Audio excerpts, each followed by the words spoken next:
Welcome everybody to our beginning, our first session about the Jewish spiritual life, Derekh. And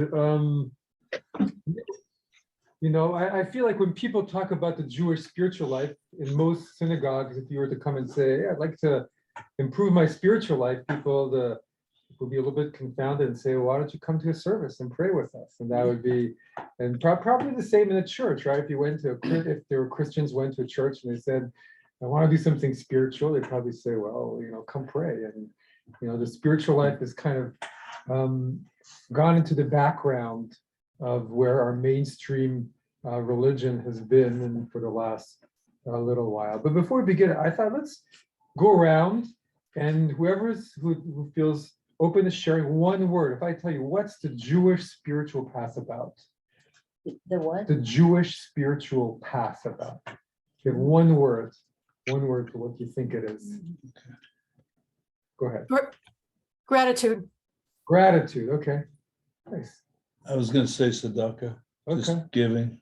Beautiful. Like generosity, connection, Joy. joy. Okay. Somebody else. Mitzvot. One word. Say Mitzvot. again? Mitzvot. Mitzvot. Beautiful. All right. Mitzvot. Such a unique Jewish. Carol. Consciousness. Consciousness. Beautiful. Yeah. Consciousness. Anyone else? The Jewish spiritual path, one word that comes. Okay. And so I think that one of the reasons I think the spiritual life is so important to Judaism, to any religion, it's really the engine of religion, right? And religions are started with spiritual experiences and by men and women who have some kind of connection or some new way of approaching God or the divine. And that just opens something up. And then over time, religion builds many rules and institutions and culture and language and history and all these things develop, which are beautiful and important things. And then it kind of, the initial spark gets buried until people come and say, "Hey, wait a second, where's the living spark of this religion?" And they try and bring it up to the surface again, and then it gets buried again, and new parts come. And I think this is maybe what's happened in Judaism a little bit over the last 60, 70, 80 years, where the other parts of Judaism, which are all really important too, became more at the forefront and on the surface. And the spiritual side of Judaism, which is, how do you define spiritual? But maybe the spirit, consciousness, gratitude, the generosity of spirit, all these things that are more of the spirit, always there, but more in the background. And I guess part of my aim with these three classes is to show how Judaism has always had this amazing spiritual vision for what life is about, and to talk about some of the fundamentals of that vision, and for all of us just to share a little bit how we all encounter it in our lives and what we think about all of it,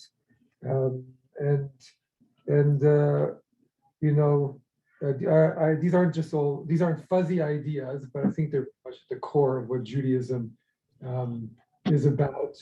And it creates a Judaism that's joyful and happy and full of life, and that's transmitted where people want to do it because you're not doing it out of guilt, but you're doing it because it's giving you something. It's nourishing who you are, and that's what we're doing here.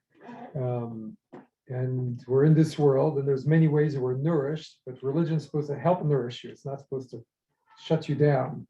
Right? That's what it's all about. And Judaism has very ancient pathways and ideas of how to do this. And so a lot of the things we're going to be studying over the next three sessions are coming from Kabbalah or the Hasidim, but these ideas, according to their own thing, went back thousands of years back to the prophets, that there were the prophets who heard God's voice, right? And were like, that they transmitted those ideas, and that the prophets, that they were secrets, and they were passed down, right? This is a Jewish idea, from person to person secretly until they became more revealed in Kabbalah. And then the Hasidim and others revealed them more. And in our days, they're becoming even more revealed. Maybe it's time for these ideas to be even more, at a certain point, you have to be 40 years old and married and male to be able to, share these ideas. But now we're in a time where, I think people are interested in them and want to hear them and want to talk about them and have them more be on the surface. Okay.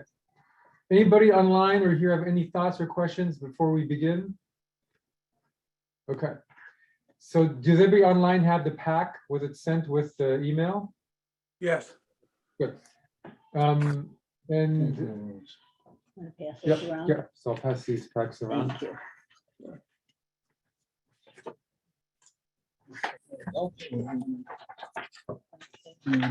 Perfect. Yeah.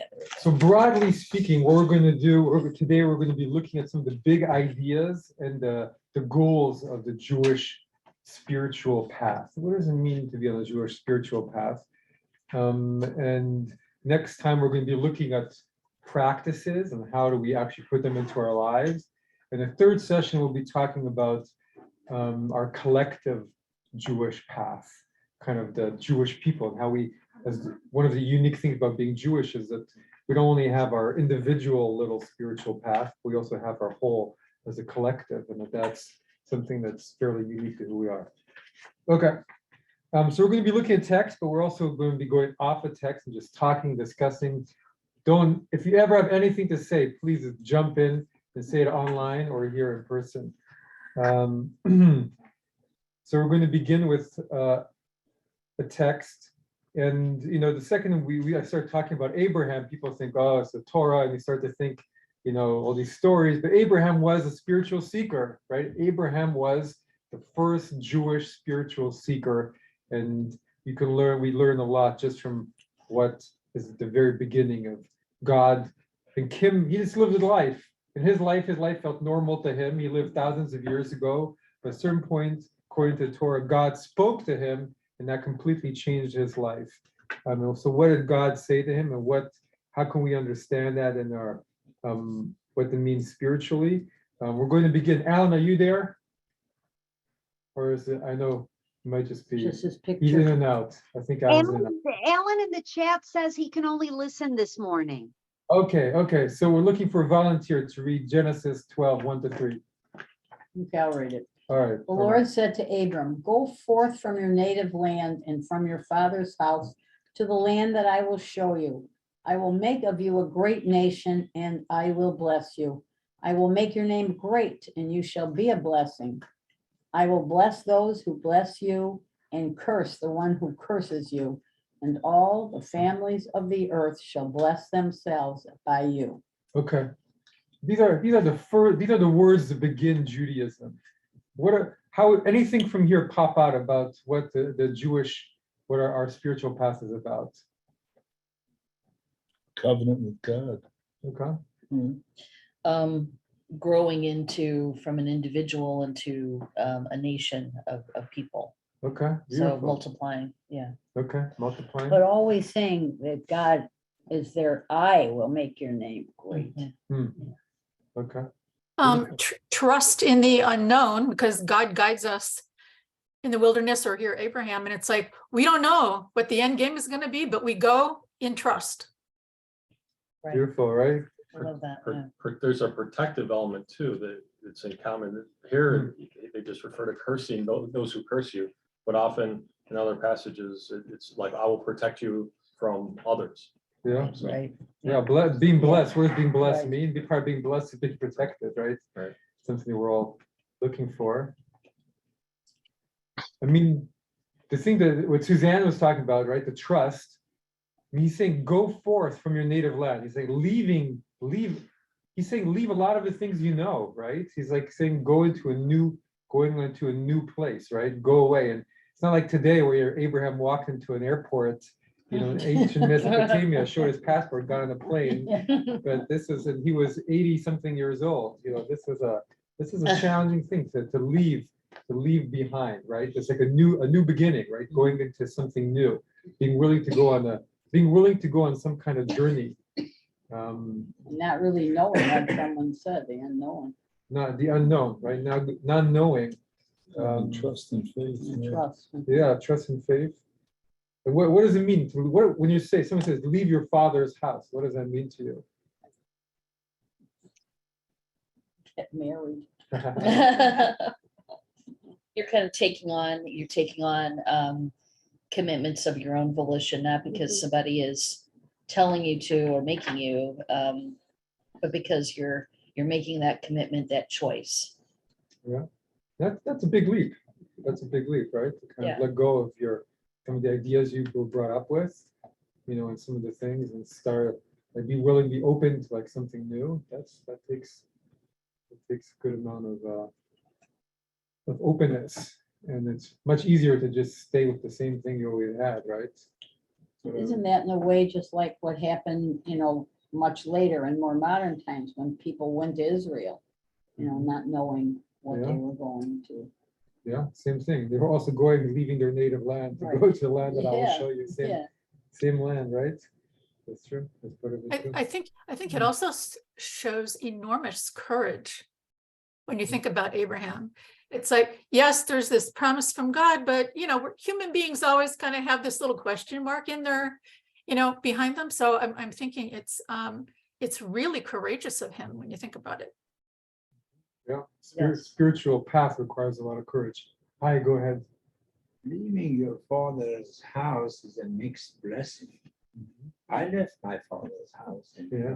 Iran, Yeah, and part of me was very painful. I did my parents and things like that. But the other part, I was so excited Huh. that I'm going to see new things Yeah. and different things that it would be educational or to like it. And I just enjoyed and loved it to go to a new land like America. yeah, So it's really a mixed blessing that yeah. leaving your house. So it's hard to leave behind all of it, but it opens Yes, up new yes. vistas. I still remember some nice part of it, but I also remember the moments that, Yeah, I was saying goodbye to my parents and I just saw Statue of Liberty. yeah. It Well, yeah. was very, very mixed blessing. You have to find out who you are, right? Because you're no longer just part of a family, but you're by yourself. So you have to find your place. Yeah. Thank you for sharing. And I think it's a perfect segue into our next text that will show exactly that kind of journey and adventure that the High is talking about. Someone would like to read I'd for like us. to read. Okay, Jennifer, this is Rabbi Natan of Nemirov, was a Hasidic Rebbe who wrote down a lot of the teachings of Rabbi Nachman of Breslov, one of the grandson of the Baal Shem Tov. All the lineages for a different class. Go ahead, Jennifer. And this is what the Holy Blessed One said to Abraham, hinting also to all human beings in the world, Lech Lecha, go to yourself. The Eternal One is exhorting every person to go to his or herself, because the essence of a human being, what is called the I, is only the soul. And also, when we speak to a person who is present before us and say to them, you or go, we essentially are referring to their soul, which is the essence of a person, as is known. So, so the word, right, when he says, the Lord said to Abraham in the previous one, go forth, really the literal is go to yourself. Lech lecha means go, lecha means to yourself, go to yourself. So, David, go ahead. Were you saying something?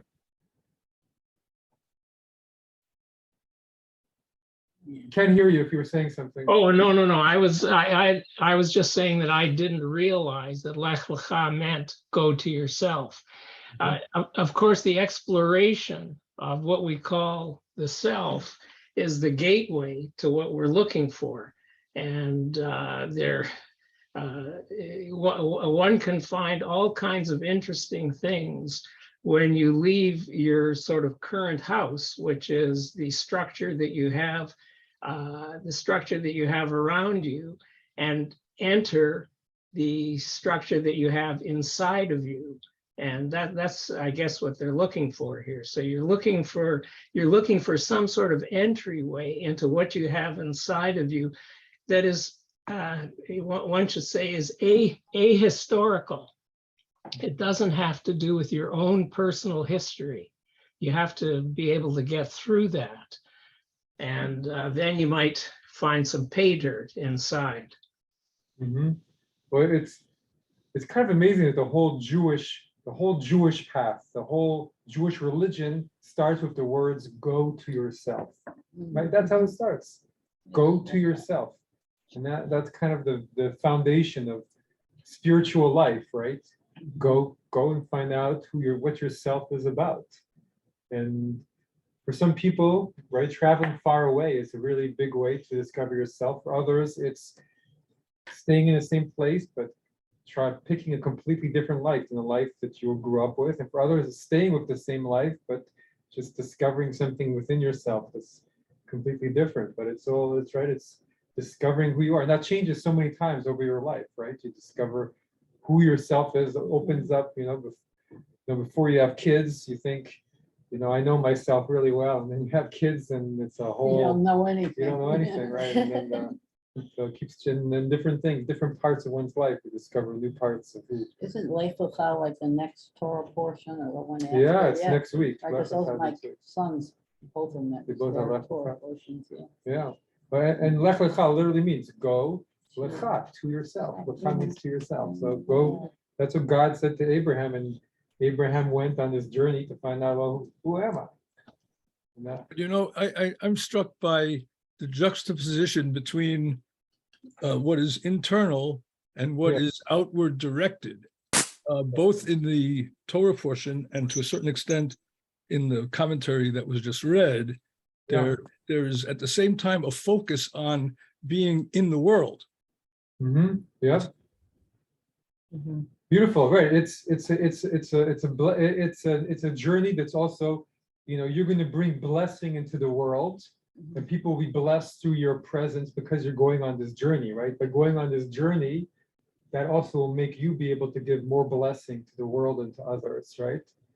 So it's not just you're doing this for your own self, but that increases the blessing you can give to others by being willing to do this. And kind of like his purpose, right? You go in this and this, and it's out in the world, right? It's not, he doesn't say to Abraham, go to a cave and do this. He's saying go to a land and live it with. He doesn't say, he says do it with your wife Sarai. He doesn't say that, but we know he leaves with her, and he goes with his family, and they live it joint life. And it's interesting here when he says, when we speak to a person before us, when we say you, we're thinking of who they are, their essence, that person. So it's kind of like a whole spiritual way of talking. When we're talking, we're really talking to people's souls. That's what we like to refer to. We're not talking to just the physical self, but also the spiritual self. Okay, let's go through, because I want to go to the next. We have quite a bit to get through. Who's going to read our third source for us? This is from the book of Exodus. And this is our next key moment. I mean, there's a lot that happens in between, but the spiritual path of the Jewish people, what is distinct, our collective call. This is on Mount Sinai. The Jewish people leave Egypt, they arrive on Mount Sinai, and then, anybody want to read for us our third source? I'll read. Okay, thank you, Howard. Moses went up to God. The Lord called to him from the mountain, saying, "Thus shall you say to the house of Jacob and declare to the children of Israel, you have seen what I did to the Egyptians, how I bore you on eagle's wings and brought you to me. Now then, if you will obey me faithfully and keep my covenant, you shall be my treasured possession among all the peoples. Indeed, all the earth is mine, but you shall be to me a kingdom of priests and a holy nation. These are the words that you shall speak to the children of Israel. Moses came and summoned the elders of the people and put before them all that the Lord had commanded him. All those assembled answered as one, saying, all that the Lord has spoken we will do. And Moses brought back the people's words to the Lord. Okay. It's really an incredible moment. And he says, but you shall be a kingdom of priests and a holy nation. What does it mean to be a kingdom of priests? Does it just mean we're going to wear robes and kill animals and offer them up to? Wouldn't it mean that everybody's responsible for their own for their own spiritual guide? Okay. Right. So to kind of like there's everyone has the potential to be a spiritual guide in the kingdom. Nice. One interpretation of priesthood can be to be the direct hands of the divine in the world. Nice. To be like through the mitzvot or through our action, we bring the divine in ourselves. So we're responsible for that. So that, we're not an intermediary between ourselves and other people, but basically between it's our mission from God to kind of bring the divine into the world. Beautiful. Right. What does a priest or priestess do? Is help bring the divine into the world, right? There's another thing too. Doesn't the priest hear the word of God? Like this is what's driving. How does I'll think to things. I wouldn't know if they were God or not. I was like, how do you've heard people be dissuaded by crazy notions? How would one really recognize that God was speaking to them? How? I have no clue. That's my question. How you're saying in this moment or in general? You're saying but all three things, all three sections are saying the same thing, that God spoke to them. We just heard about some crazy guy who tried to shoot Nancy Pelosi's husband because he heard her voice. well, how do you think that's accurate? Well, I think that that's a big question, and the same thing with Abraham just before, right? But I think that when you're, I think if we're people of stable mind, then we know the difference between a kind of inner feeling or even a voice that's leading us to good and something that's crazy that's just coming from some part of our psyche that's a little, or but it's true, and there's a holy text on some level is something that we trust, but I think it's part of every person's spiritual path that you learn to trust within yourself, that part of yourself that you feel is taking you towards what's good, and working with that part of yourself to keep going in that direction. And if the voice is telling you to go and hammer, on Nancy Pelosi's door, then you probably think that's not the right voice. But you and I wouldn't, but that gentleman obviously did. Yeah, that gentleman did. So the spiritual life is in general.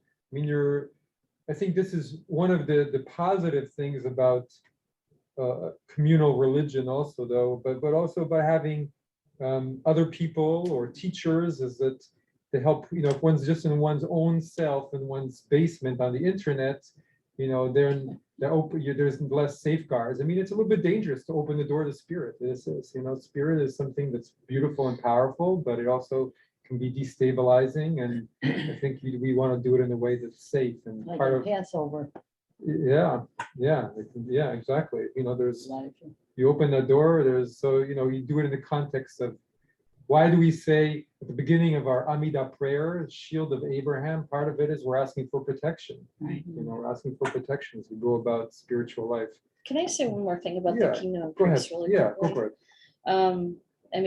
I think what's interesting here is that God says, you shall be to me a kingdom of priests, not that you should create a little group of priests, but that there's this Beautiful. egalitarianism and that, you know, he sees, God sees everyone. Everyone is part of the kingdom, is a priest in this kingdom and the And it's nation. service, right? Yeah. He doesn't I say. read something additional into that little phrase.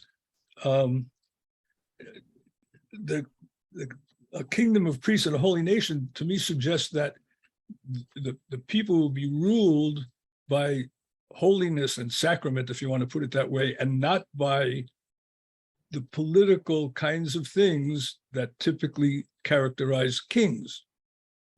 That's a good point. Yeah, no, it's a good point. It kind of, you know, where spirit should be at the center, right? If you're to be a whole nation means spirit should be at the center. And some keep holding on to all these ideas. I want us to take that into the next text, and I'll just read it's one line, right? This is when God says, you know, to build the tabernacle, and he says, let them make me a sanctuary that I may dwell among them. But that's interpreted in a different way. This is this is like not long after he said, be a kingdom of priests and a holy nation. Well, how do we be a kingdom of priests? One of the first things was to build this sanctuary to make it happen. But then we'll see what this really means. I think it connects everything we were saying. And this is a foundational text by the Baal Shem Tov, the founder of the Hassidic movement. Again, the Hassidic movement were groups of Jews who felt that Judaism had become too intellectual, too in the mind, too rigid. And they started to say, hey, we need to bring joy and spirit into what we're doing. We need to, bring intention. We can't just say this without thinking what we're saying. We have to make it alive. And they felt, and they were really bringing some of the secret teachings of Judaism more out into the open. Been around since the Kabbalah, hundreds of years before, and maybe since prophetic times. And they were bringing it more out into the open. So this is what he says about this idea about building a tabernacle. Can someone read this, source number 5?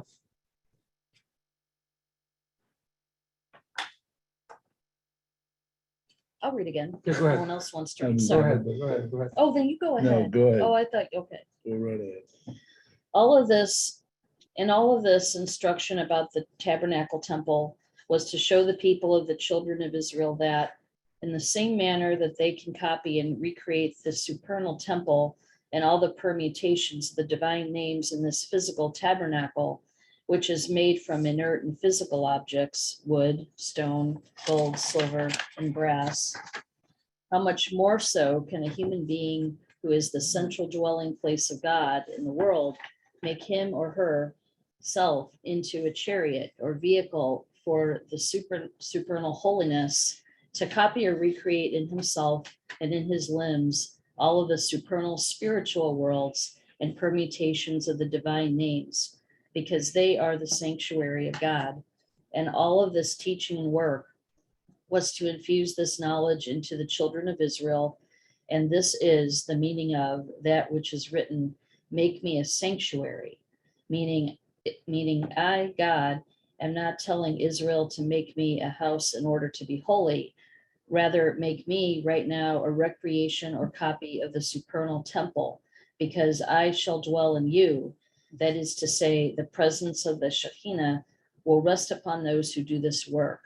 That in every instance, when you want to do a mitzvah or spiritual act, make yourselves into a chariot or vehicle for the supernal holiness, to copy or recreate the supernal temple in yourselves, so that the Shekinah will dwell in you, because you are the temple and sanctuary of God. It's interesting, because my question was going to be before I read this. Yeah. I thought you've always said you don't have to come to the building to find God, that God is in Mhm. yourself. So Yeah. there's the answer. That's what he's saying. Mhm. So Yeah. the temple in the end, if wood and stone can be a temple, how much more so a living human person can be a temple, right? This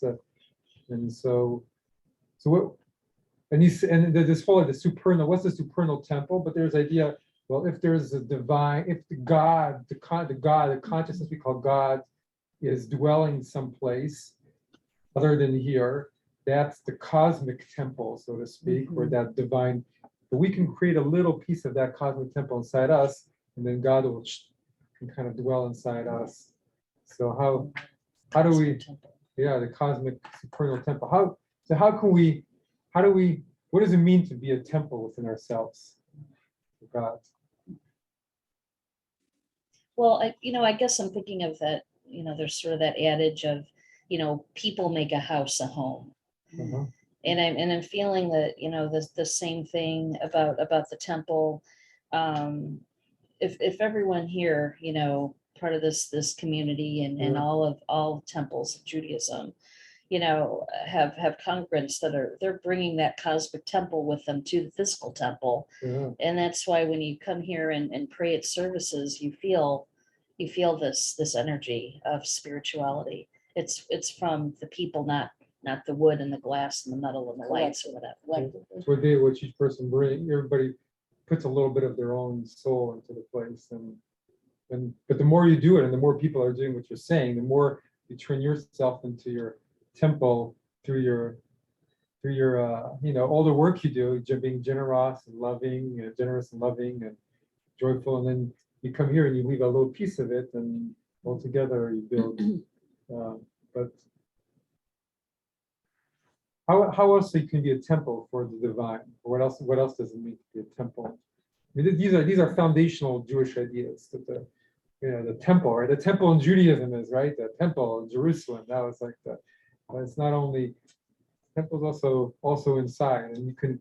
It's kind of like a practice almost. Think that you're a temple inside of yourself, and what can you do to make sure your temple is, in good order, right? Yeah. If it wasn't a temple, Yeah. we don't get together. Yeah. If there was a synagogue here, how we could meet each other and be together. Yeah. So that main thing is the cooperation and togetherness that Yeah. makes these places like a synagogue such a precious moment, Yeah. like a second home for our family. Yeah. I always have a great respect for synagogue, because if there wasn't a synagogue, we won't be together. How we could be how could be the other, and such a great, strong, powerful Yeah. that exists Yeah. that create a good future for all of us, Yeah. rather than we all by ourselves and we get together and we just that feeling. It nourishes us, right? It gives Yes. us something to Look be with other forward to people. see it. Creates community. It creates community, but it's not just like it's a different kind of community, right? It's a special kind of community, but in its essence, because you do all kinds of things together, you have fun and you bond together, but then these are also the same people that you're also doing other things with, and it kind of creates this interconnection. And the spiritual life is about connection. Connection is also horizontal. It's not only vertical, but it's also between each other, and it's kind of like more than some of our parts. I think when you travel and you come across strangers that are obviously other Jews, you immediately feel this sense of connection. And I'm thinking of when you go on a cruise, they even have most cruises, they have Friday night like a services. chapel type thing, and somebody, if there's a Services. rabbi, great. If not, there's someone that'll lead the Lead the service, event, and immediately you feel connected. That's right. We felt that when we had a person came in there, and I didn't know that such a thing existed. And after a while, when you see, oh yeah, there is a rabbi there, oh, there is a synagogue, that's so good. Like we have A little home away friends from there, home. we have people who could be together and enjoy the moments. And it was Saturday morning, and that was just a nice feeling to have. So that's just precious. Well, to make a Can't building, put any value on it. but to make a building, you need wood or bricks or Yeah. cement or all these different things. Yeah. And in a community, you also need people who come to the synagogue, Yeah. Without the people, who it's, help with the synagogue, people who donate to the synagogue, Yeah. a variety of different things to make that Yeah. community. Yeah. Love that. So all together, yeah. I mean, so could you substitute for the nation of priests, just a nation of good people? It is, Loving part of it's good moral and people. ethical, yeah, part of it's moral and ethical, Mhm. and kind of good people, and but I also add to it as much as possible people who are going on that journey of discovery of self, what we started with, right? Because that's how you bring even more blessing into it, right? Because Right. we know it's like sometimes you can gather with a group of people and it's good. And sometimes you can gather with a group of people and it's tov me'od, it's very good, and then there's more spirit, it's more alive, it's more special, and and that's what we're trying to bring into what we're doing. We're trying to bring that extra blessing, and more we each can be on that little blessing of that journey of discovery and be intentional about it, building our own little temples. And when our communal temple is together, wow, then we're blowing away the walls with our communal temple. The part of, I think, we'll talk about this in another session, but the reason why when you meet other Jews also you get that feeling is because it's okay, there's a sense we're all one small people, so when we meet each other, it's like, wow, here's another one. Like, but it's also, I think there's something special about it, and that's very old, something very old, and that's just part of the religion. Being part of a big family. Yeah, it's a big family, and yeah. Yes. I'm always so inspired by our bar and bat mitzvah, because I think this is you see these 13-year-old children, all of a sudden they come, that they're transformed, and the wisdom that they they come up with in their speeches, and it's the whole family is renewed. It's just Beautiful. wonderful thing. Right. They were doing that work of trying to find meaning in it, and then it brings additional meaning to everyone because it's something new that they brought into the world. Perfect for the next source. One of my favorite lines from Psalms. Somebody read for us 6 and 7. Mike. Be still, know that I am God. So I teach, I always say, it says, be still, know that I am God. It doesn't say think that I am God. No, It says know, right? What's the difference between knowing and thinking? one's for sure and one's possibility. That's true. One for sure, Right. and one is experiential, right? Knowing is experiential. I know that my wife loves me most of the time. but I know it. Right? I don't think it. Thinking it doesn't do anything for me. Knowing is real, right? So she loves you all the time. She may not like you all the That's- time. Very good. That's good. But it's just, so it's what it, right? It says Adam knew Eve. Okay, we don't know what that means, but it was also a kind of it's something experiential, right? So God and religion know it. Don't, as Jews, we sometimes spend too much time thinking about it, right? Thinking is good, but sometimes we should know it, right? The difference between thinking about something and knowing something. Jennifer. I was going to say, I feel like know embeds the idea of trust, right? When you think something, you're tentative, you're not sure. When you know, it's just like a full confidence. What eye are they talking about in this? Are they talking about your own eye, which apparently Abraham was looking for in the beginning, or are they talking about some exterior eye? Whose eye is that? I am God. No, I think that's even taken to another level, right? Who is God? Who's the I? And that's, again, that's the knowing. That's the real. Another way that it's interpreted is realize that I am God, right? So realizing and knowing are both experiential, right? When you realize something, the light bulb goes on. So what is God? Is God in our own eye, or is God the eye of the universe, or is God I-E-I-E-Y-E, or I, or whatever it is, all of those, so but that's part of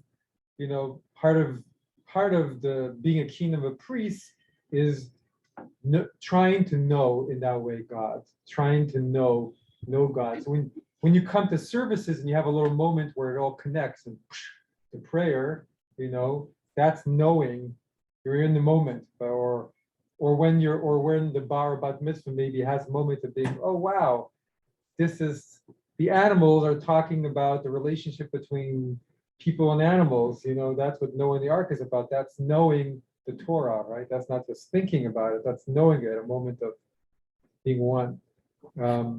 I also think an important concept is the first two words, be still. Right. We so often have our own tapes going on in our head all the time, or we're talking to somebody and we're planning our response before we're really listening to them. And part of it is, I think, is setting yourself aside in the moment. It's kind of interesting in Persian when a young girl, gets to the age where she gets her period. The literal translation of what they say is she gets to know herself. Wow. I never could figure that out. Makes a little sense now. Yeah. Very deep. Inside and out. Yeah. You need to be still to just, just kind of connect with that. Yeah. Yeah. it's good to Silence know. everything, shut off all the chatter. Gotta stop the mind to go to the deeper kind of knowing, and the mind is always trying to make everything concrete. That's the power of meditation. Yeah, exactly. Yeah. This verse, one of the rabbis, was a friend and mentor of mine when I was in rabbinical school. I gave him this verse in calligraphy when I was a present. He was also a meditator, so it's like this is a good verse for that. So Mike, do you mind reading the next one by Rav Kook? Right, Rav Kook Sure. was the first chief rabbi of Israel, pre-state Israel, before Israel was a state, and he was an ultra-Orthodox guy, but he was very, very open-minded and very, very spiritual. And I once saw a painting of him where you see him and he's wearing like a Hassidic shtreimel, but somebody had painted the shtreimel in a million colors. So it was like black and white, but they're, just because his head, coming out of his head, it was all the, this multicolored cool stuff. It wasn't just, they're all the same stuff. So, okay, Mike, go ahead.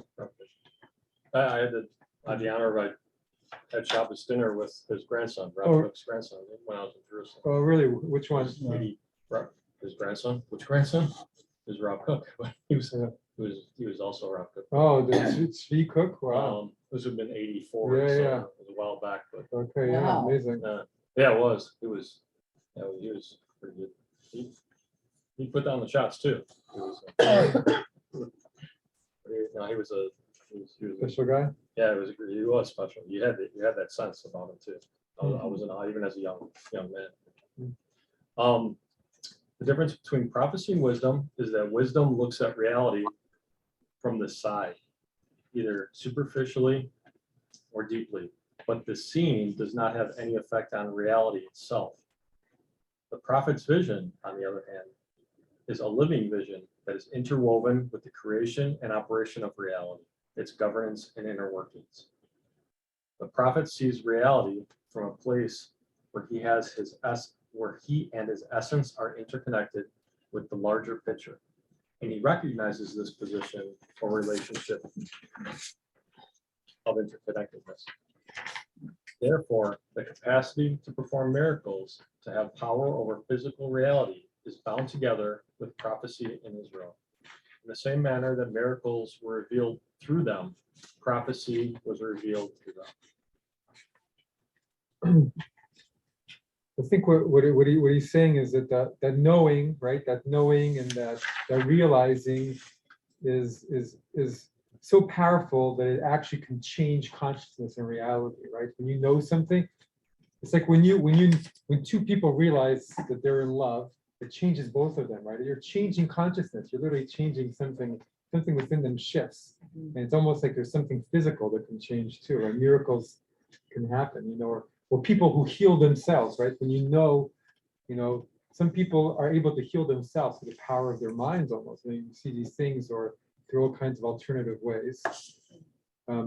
Mitch knows about this. So, there's spirit and matter are not completely disconnected, right? It's connected.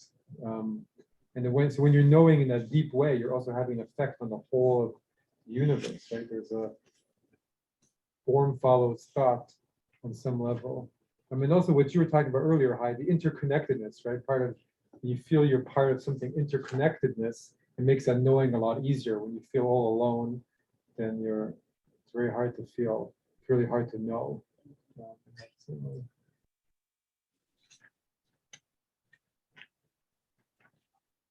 Okay. So anybody else have anything else you want to say about this? Now we're going to keep moving.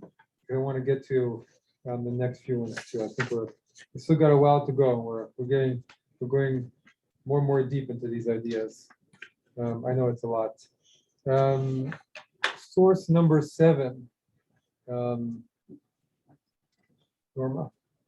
7? 8, I mean 8, sorry. Yeah. Deuteronomy 11:22. If then you faithfully keep all this instruction that I command you, loving your God the Lord, walking in all God's ways, and holding fast, clinging to God, the Derekh bow. So what is so we to be in this kingdom of priests? Part of it is going this journey of self. Part of it is trying to know God and know others. And here it's saying clinging to God. What does it mean to cling to God? To become one with God. Beautiful, yeah. They're kind of like holding fast, and then it's sort of almost like in parentheses explaining it more thoroughly. Yeah, holding fast. Yeah, hang It's on. like Yeah, don't deviate from the Well, path, huh? it's like there's a beautiful image I once heard of. If life sends you spinning around, right? Yeah. So if you're holding on to a pole, then there's only so far you can go, right? Tetherball. Yeah, exactly. Yeah. I mean, you're going to get a little bit nauseous, but you won't go falling down on the ground. You'll hold on to the Yeah, pole. let go and let God. Yeah, don't let go. Yeah. Excuse me, use the word leaning to God.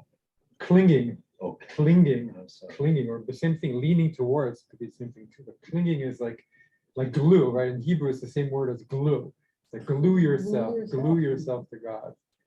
And then you It's a won't get in beautiful trouble, feeling. won't make It's a beautiful mistakes. feeling, right? Yeah, because it doesn't cost you much. You Yeah. could have it anytime. Exactly. That's It's true. always available. You can't have any better deal than that. Beautiful. I love that. Belong to Yeah, a temple. exactly. Right. It doesn't Yeah. cost you anything. And you don't necessarily have to come to a service. You don't necessarily have to. You can do it in many, many, many different ways, right? You can have it anywhere, anytime, Yeah, whenever you want to. Yeah. You can't ask for anything that's better true. and doesn't cost you anything. Yeah. That's It just gives you, right? It doesn't take away. It just gives That's you. a I good love that. deal. That's a really, That's a it's the good best deal. deal, right? It's an infinitely good deal, right? I love that. I have a client, a Muslim lady who's just absolutely wonderful and is grieving over the death of her mother. And she has all these dreams and I always believe that you can't say, hey, God, give this to me. You have to say, show me the way. And she had a dream about peacocks. Uh-huh. And in her religion, that just means peace. Hmm. And she all of a sudden feels so much better. Yeah, well, when one is clinging to that spirit, then you can get special dreams and you can Right, get they special tell you things that the happen. way. Yeah. It's all once you walk down that path and you're connected to that world, there's things happen. You believe, I Uh-huh. just recognize Uh-huh. why people are so religious. Uh-huh. Because what I said is Yeah. there all the time, Yeah. doesn't cost you anything. Yeah, You have exactly. it when you want see- it, so why not? You You have it had that for moment it. of Have it for realization. Yeah, free. that's beautiful. I love that. Yeah, it's kind of, once you have some of it, why not have more, right? That's right. Right, if you're gonna have some, we'll have more and more and more. And so, I mean, people in Judaism become very religious and they follow a certain path. And part of what I feel Judaism needs is a way to have that without necessarily going on a path which also closes down your mind, right? But And why that's- does Orthodoxy seem to have more of that is attracting lately more people than conservatism? I mean, I think that's why. It's because people are looking for more and more of that feeling of clinging, and we're still discovering how to give it. And Orthodoxy is using an ancient way of doing it, but it's also a closed system, and Yeah. it does make your mind more and more closed, in some Yeah. ways, So we have to kind of find a way to help. in the middle, it's both open, but also that helps you getting this, so beautiful. Let's read the next one too. Menachem Mendel Vitebsk was another Hasidic leader, this one who moved from Ukraine to Israel at a time when it was really, really hard. But he's the one you might have heard me mention in his teaching once. He had a teaching where he said he went to Israel, this is 1700s, thinking he was going to see a place made of jewels and gold, and it was a dusty place and nothing much. But then after living there for 20 years, he said, one morning I woke up and I realized the hills really are made of gold if you have the eyes to see them. He's the guy who said this. So who read the first one? Norma, do you mind reading the second part? The central worship of God is to bind oneself to God in each and every attribute. Each individual in the people of Israel is really a part of God on high, and he or she can unite himself in total oneness with God without any barrier or separation. And for the first human being formed by the hands of God, one mitzvah was enough for him, and you shall bind yourself to him. But bind here is not a negative word, it's a positive. It's a positive, it's that clinging.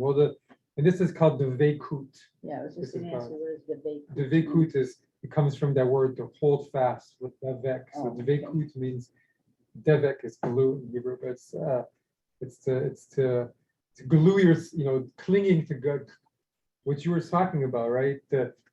Only need one mitzvah. Forget all the other mitzvahs, or do all the other mitzvahs with this in mind. Just binding. But that's why people become religious. I think you're right, totally right. People, it's like you find I do one mitzvah and I feel like I'm binding myself to God. So I'm going to do another one, become more and more religious because you feel more and more bound to God. And I think that's the beauty of Orthodoxy when people do it with that spirit. That you have so many ways, right? Judaism gives you so many ways to cling to God, right? Serves you tefillin, then you can pray, and then you can shake the lulav and etrog, then you can eat this way, and then you can do a good deed, and then you can do this, and you can do that. There's like endless ways where you're holding more fast, and it's infinite and it's free. Like it does something like what addiction means when you get addicted to something. There are certain biological and chemical things happen to your system that you need that, and then you become addicted. And when you get it, it gives you a nice feeling. To me, your religion does the same thing. It's beautiful. In a good way, exactly. In a good way. I'm sorry. There's no hangover. No, you're right. No, you're right. But I'm just saying. No, you're right. I think what happened to human body, though, the I think biological changes that takes place. I really agree with you. It's like with someone who's not really experienced, but goes to like a really beautiful service and comes out and it's like, wow, I want more of this. I'm going to come back at the same time the next day to get my shot. That's kind of what the musical Shabbat does on Friday night. Musical and Shabbat. sometime on Saturday, Yes, same thing. Supposed to get the morning minion, just morning minions like that. Thursdays. Right. The tefillin is literally wrapping, literally binding, binding. literally binding something. Yeah, it's beautiful. All right, well, let's do the next one, number 10. This is from Aleinu, one of the big ideas. So I want to read for us Aleinu, to remove, go ahead, Mitch. To remove abdominal idolatry, thank you, from the earth, and the false gods be utterly terminated, to repair the world with the kinship of the Almighty. Right, to repair the world, right? We talk about this all the time, tikkun olam, repair the world. So we know there's one way to repair the world, which is to, help people who are in need and to, try and make, but the initial idea of what repairing the world was spiritual, and that's what we're about to get into now. When the words tikkun olam first came about in Judaism, they weren't about physical things, they were about spiritual repair. And that you have to spiritually repair the world, and that leads to other kinds of repair too. So here's another Baal Shem Tov. Are you okay with reading the next one, Mitch? 5 our rabbis. Maybe. A rabbi said, Hanak, is that correct? Hanak, was a cobbler, and with each and every stitch, he would unite the Holy One. Blessed be he with the, thank you, Shekinah, the feminine divine presence. Now that is called, Now thought. now thought is called Ein Sof, the absolute. Yod He Va He, the action is called Adonai, the Shekiah. And when he joins the thought and action at the moment of acting, it is called the uniting of the Holy One with the Shekinah. With every single moment, one should unite with the Holy One in the Shekinah. This means being aware and taking care of every moment. And when he joins together with thought and action, this is called union. And if you question and doubt about this, and have doubts as to whether you are paying attention with every movement to join each thought and action, then the actions, accounting, knowledge, and wisdom that a person is engaged in all falls into Sheol, the neither world, the place of the kippot, material husks. This is a little bit of heavy Kabbalah, Right. but it's what it's saying is this.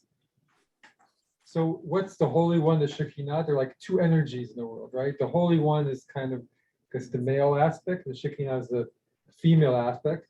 But it's saying that what does it mean to repair the world as a Jew? We're like holy tailors. We're stitching together, we're uniting the cosmos, right? And how do you unite the cosmos? When you make your thought and your actions one. So then you're totally in the moment, and when you're completely in the moment, and your thoughts aren't and your actions are here, but you're in the moment with what you're doing. You're literally repairing the world. You're like stitching the world together.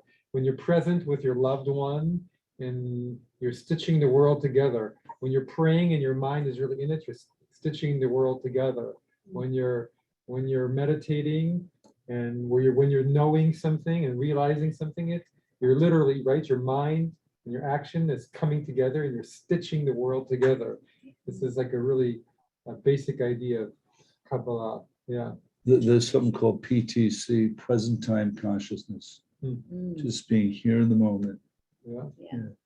Beautiful. Yeah. And it's, Isn't that true that you have to have a good thoughts? Because your thoughts eventually become your action, and your action leads your life. So if you want to have a good life and you want to have Good peaceful thoughts, and absolutely. everything else, you have to have a good you have to thought. solve that thoughts. Yeah. Yeah. Change your thoughts, change your life. Yeah. That's right. Yeah. So if you That's so true. when your thoughts are when you start a good train of thoughts, it leads to other good thoughts and it leads to actions, and your mind is going in a good river, right? Yeah. It's like a river. The river can go this way or the river can go that way. And when you're and when your river is good. I'm sorry. No, go ahead. If I recall, I read somewhere that takes 8 seconds Okay. between the thought and your action. Huh. If you Interesting. say, I want to move my hands and grab that, overall from the beginning to the end, Yeah. takes 8 seconds. For the you whole to thing do to come into being. No, Well, to change your, I mean, I think what's part of it and part of any spiritual life, right? Is having some awareness of your own mind, right? And if your mind is going to a bad place, maybe with a strong effort in 8 seconds, you could also change that thought. Your thoughts like, oh, this person, blah, blah, blah, and you're about to go down that very familiar, like, 30 minutes long. I'm so annoyed at this person, You can just like stop the thought, be still and know something different. You can go from a half empty person to a half full person. Yeah. Everything in the physical world was here first, Was here first, before it yeah. was manifested Yeah. here. Yeah. So that thought has to have action Yeah. in order to be manifested somehow. When you manifest it together, you're stitching together kind of the world. Yeah. And that then you're like, this is part of being a king, a holy priest. A priest is being present in that what you're talking about, and sending your thoughts in a good direction. That's being like a priest or a priestess in this world. Because it leads you to good action, and it leads. I mean, sometimes you can go and you can do tzedakah, right? You can give somebody on the street, give them something. If you give it with a smile too, a real smile and a real open heart, that could change. The smile part could affect them even more sometimes than what you give, because Yeah. you're, I think intention has a lot to do with it yeah, too. it's exactly. You know, yeah. what is your intention of whatever you're trying to accomplish there? Yeah, Well, a good example happened when we walked into the building. yeah, We were kidding. We said to David Schwartz, what have you done with the kids? You know, it's so quiet. And what he said Yeah. lets you know how he thinks Uh-huh. and acts. He said, no, they're all into their study so much. That's why it's so quiet. Now, whether it's true or not, it's a Yes, good okay. way to Yes. think, right? uh-huh, And to- totally. I feel like what kind of along with what Mitch said about intention, there's like the idea of authenticity. You know, that you're not just going through the motions, but you have this feeling behind it, that you're really walking your talk. Hmm. And it's not just kind of like, well, I'm doing this because I should, or I'm doing this, but I'm thinking about all these other things, but you're united in what you're doing. Very nice. I like But that. that's easier said than done. Yes. Someone who knows, like before I came now, I had to walk the dog. Before, when I'm paying bills, so you see you see your electric bill, you see your gas bill, and you also see your ARC bill. It's really hard to take out to change the checkbook that you're writing from the electric bill, rent bill, and then you're writing a check to a charity. Well, maybe just being present with it on some level is not. Yeah, Is, but what is your intention? Is to keep your electric on, and the other is to help support your community. You know, yeah. it's almost like, you know, giving someone a gift from your heart, not expecting something back and being tied to it. You know, Yeah. it's, you know, when people That's a donate. beautiful thought. What? That's a beautiful thought. That's like you're going Well- online, you're shopping, and then all of a sudden it's like, and when you're shopping online, you're not even thinking what you're doing necessarily. And then when you present it, And that, I think if you're present with what you're doing, it doesn't matter. When you shop, you shop. When you pray. When you sleep, you sleep. When you do this, you do this. And PTC. yeah, you're just present with what you do. And You said giving something from your heart. yeah, That has a very strong meaning. When there is a Persian saying, there is a way between two hearts, and it's hundreds of years old. I mean, you know, just, you know, when you give like a large gift or a donation to a place, or even for your children or whatever it is, you know, not being attached economically to it, doing it because you want to do it, and there's a good feeling about it. Yeah. Just, there's so Very much different. more meaning to it so different. than Yeah. expecting something in return for it, you know? You Yeah. get more than you give, really. Absolutely. The universe always pays interest. Yes. The Baal Shem Big Tov time. says you receive in order to give, and you give in order to receive. And that's the Even whole- in life, you Yeah. cannot get another breath unless you exhale. Mm. So there's giving and taking in everything. Well, it all really works well with the concept I wanted to talk about also with this, which is that the kind of part of the Jewish spiritual belief is that we're all connected. Everything is connected. The entire cosmos, all of life, right? Even with every breath, physically, but spiritually, everything. And so everything we do has a consequence, right? Everything we do, when you give from the heart something, that's shifting a little something in the universe, right? That's the way Kabbalah understands it. Everything is connected. So you're bringing in a little bit more love into the world, right? But you're in your temple, right? In your temple, you're changing the scales. Just every little thing, even that moment of giving with a heart and letting it go, or the moment of being present because you're doing your bill, you know, even that it could be a little something, shift something instead of putting your, I'm doing my bill, which is hard not to, but even that's not so terrible as long as it just comes and goes. You can feel the gratitude, you know, if you're paying your bill, like I'm so fortunate to be able to open my checkbook and, you know, or pay online, like I have the means to do that. And that could be even a kind of a spiritual, that could be a spiritual thought behind it. Yeah. Compared to ooh, look at the tax benefit I'm gonna get, you know? Or poor me, I have to pay this bill. Now Yeah. I'm $50 poorer or Yeah. something, but When we had first moved into our house, like 25 years ago, it probably should have been torn down there, but we lived in it probably 12 years before we did anything. I just remember we were going downtown and I saw these people living under the bridge and stuff. And I yeah, said, I have a roof over my head. right. What do I even care what it looks like? You know what I mean? Just be grateful that you have that.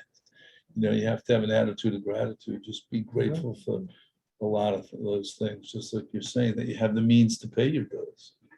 I think I'm not the latest in all the science, but they say that, right, that you can tell, right, the magnetic power of thoughts have an effect on the concrete Absolutely. world too, right? And so if you're going around with that thought, other people kind of can pick up on it, you know, and then it's, you know, it's you're changing reality, you It's know. the law of attraction. I mean, what you think about, you bring about. Yeah. Yeah, so. Wasn't there like an experiment, or maybe in Japan, where someone was able to curdle milk just by the power of thoughts, you know, like a really, you know, negative thoughts, you know. So Your innermost dominant thought. Your innermost dominant thought becomes your outermost reality. yeah. Mm.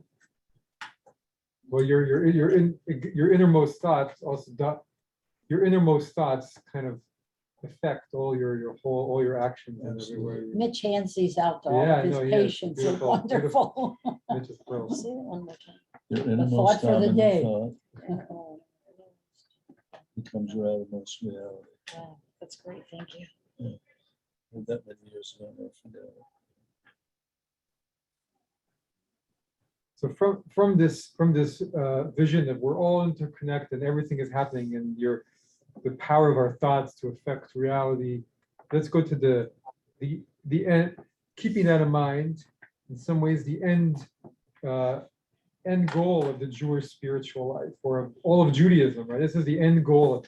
What is the purpose of religion? That's a huge question, but Judaism does kind of have a purpose. It's kind of the invention of Judaism, that their history has a purpose. That's the invention of Judaism, and that's verse Isaiah 11, the 12th text. Someone to read verse for us? So beautiful. Lamb lie down with the sheep, the wolf shall dwell with the lamb, the leopard lie down with the kid, the calf, the beast of prey, and the fatling together, with a little boy to herd them. So beautiful. Right. Yeah, That's what we're working towards, Yeah. right? That kind of like the ultimate peace.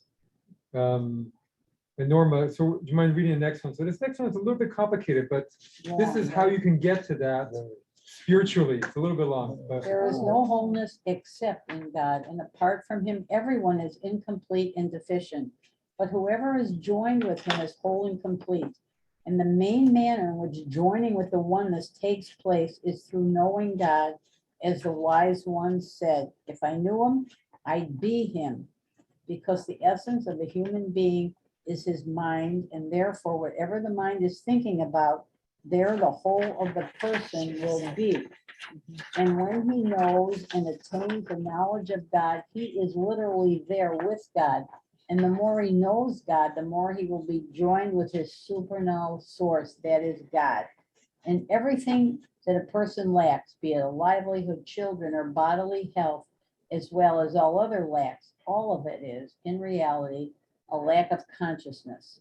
And even though there are people who completely lack any state of consciousness, and yet they have all good things in truth, everything that they have is worth nothing.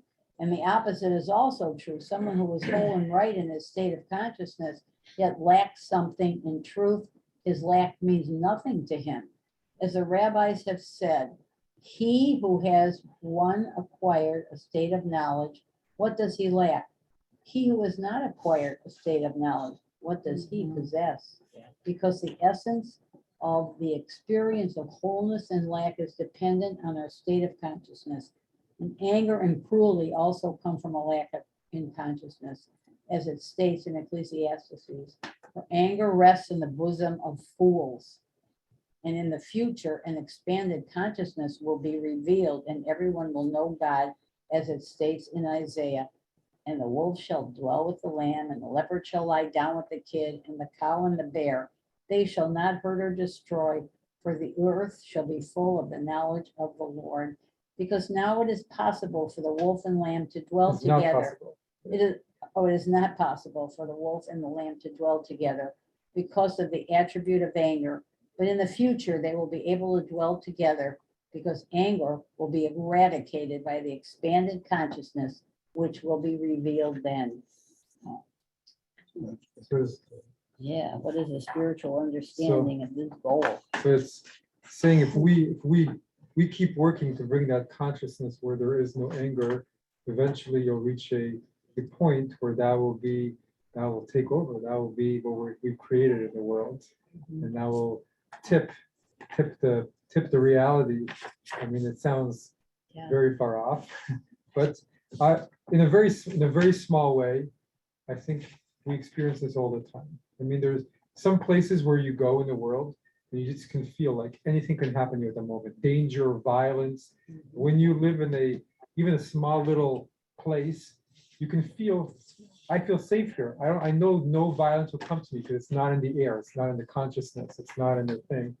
And so if we were able to bring that consciousness of no violence, of no anger, and create that everywhere, we'd get to a place where there wouldn't be that anger in creation. You attract that. I remember, being downtown many years ago when my wife and I were first dating, and I had a convertible, and I never put the top up, just left it alone. And she's like, "Aren't you?" I said, "No, no one's going to steal anything. I'm not worried about it." And they could have stolen the radio, anything. But I left change in there, nothing. I would always come back and it would always be there because I don't attract that into my life. I don't see that.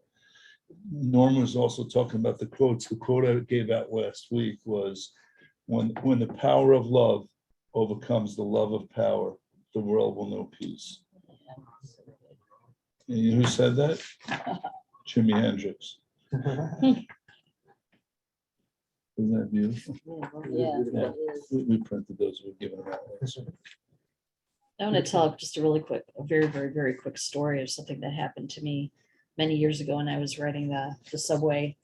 So, a guy came up to me and, he wanted to sell me this, like a free newspaper. I mean, and I knew it was Streetwise, but so, he came up to me and offered to, went to sell it to me. And I said, and I just looked at him and I smiled at him. I said, "Sure, I'd love to buy a copy."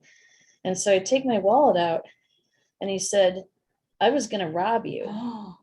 But he said, he goes, and he smiled, he goes, "I just couldn't do it. Here's the paper." And he walked away. Oh my gosh.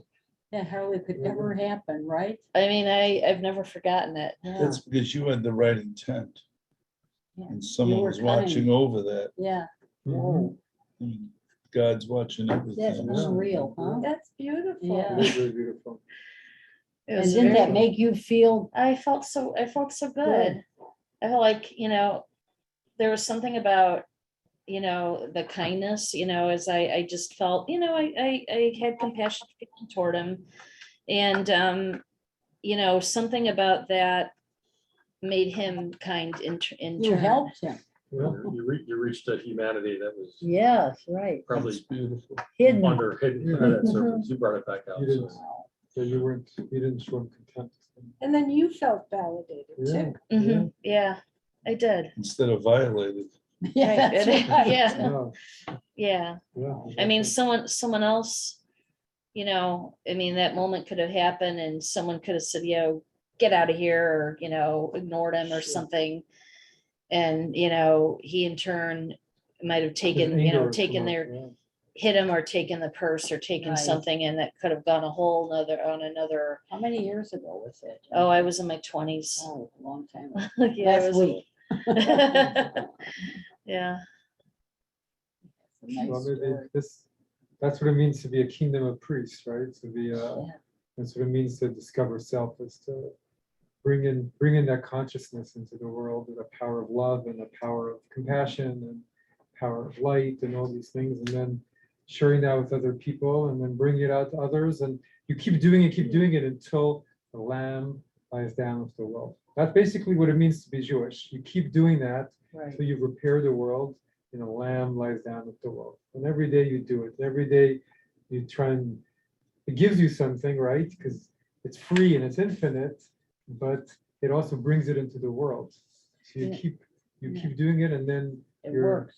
it works, and you have one little piece, and we're gonna do it until the end of time, until we've reached that place. And there are And the endless animal- opportunities to do it. In the animal world, it works. I have a Yeah. high school friend who was a professional photographer. Well, first he was a veterinarian, then he was a professional photographer, and he's constantly sending me pictures of like from nature of an elephant huddling with a little dog, or a pig with a Right, tiger, that's and what- all yeah, these yeah. different Yeah, things. I And he love says that. it's amazing how for some reason, some animals in nature bond, Mhm. Because they could feel it. and they don't kill beautiful. each other, Yeah. right? I was watching something about the law of attraction, and the gentleman was talking about the fact that it's all vibration. We're all vibration. And based on those vibratory frequencies, if Pick you it up. will, just like a cell phone, like Sure. my cell phone, Sure. I can call your cell phone, Sure, and yeah. that frequency binds. Yeah. So it's the same thing with human beings. When you bind with frequencies, it just takes it to a different level. Well, it's, Yeah. it's also about what is our frequency attuned to, right? If you're Exactly. the higher and more refined your frequency, and not only affects what you attract, it also affects how you see absolutely everything, right? How you perceive the whole world depends on what your own frequency, your radio channel is. Yeah. And Exactly. everything completely changes absolutely everything. And in essence, I think at least the whole spiritual life is just keep working on your own frequency until your own frequency is better and better. And that means you're bringing more, going back to Abraham, you're bringing more and more blessing into the world, and you're affecting others, and you're coming to know God more and more and more. And it's your playing your part and also going through your own journey at the same time. It's both a service, and you're also discovering yourself. So next time you send out a note about this, Yeah. mention that you have refreshments. Maybe we'll get more people. to come. Jews like food. That's Yes. true. You get every kind of food. Yeah, food for the mind and food for Yeah. the stomach. Yeah. Right. Everybody takes some food home. Well, thanks, everyone. Yeah, thank you And, so Yeah, much. that's I got true. a- Yeah, thank Let me you. get the. Thank you. And the power of love. Very nice. Thank you. Thank you. we used to talk together and be